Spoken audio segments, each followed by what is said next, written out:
બેક્ટેરિયન virus હોય ને એ ભાગી જાય, મરી જાય ને ભાગી જાય, બી જાય એનાથી, બરોબર? કારણ કે એને ગરમી ગમે નહીં. હવે નિયમને તાવ આવ્યો, નિયમ નાડ્યું તો નિયમ છે ને ટેમ્પરેચર થોડું શરીર ગરમ લાગે એટલે નિયમને કહેવાય તાવ આવ્યો, બરોબર ને? જો તાવ આવે ને તો છે ને 3 દિવસ છે ને આપણી બોડી બેક્ટેરિયન વાયરસ સાવ ફાઇટ આપે.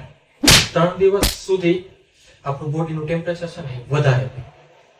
3 દિવસ પછી છે ને મોસ્ટ કેસીસમાં તાવ આપણને ઉતરી જાય, બરોબર ને? 3 દિવસ આપણે શું કરવાનું? રેસ્ટ કરવાનું અને બહુ બધું પાણી પીવાનું, સૂતું રહેવાનું આખો દિવસ. અને જો 3 દિવસમાં પણ આપણને મટે નહીં તો આપણે શું કરવાનું ખબર છે? ડોક્ટર પાસે જવાનું. ડોક્ટર પેલા આપણને દવા આપે, દવાથી ન મટે તો પછી ઇન્જેક્શન આપે. આ દવાનું ઇન્જેક્શન શું કરે? જે બેક્ટેરિયા અને વાયરસ હોય ને એને મારવાનું કામ ચાલુ કરે. હવે આપણે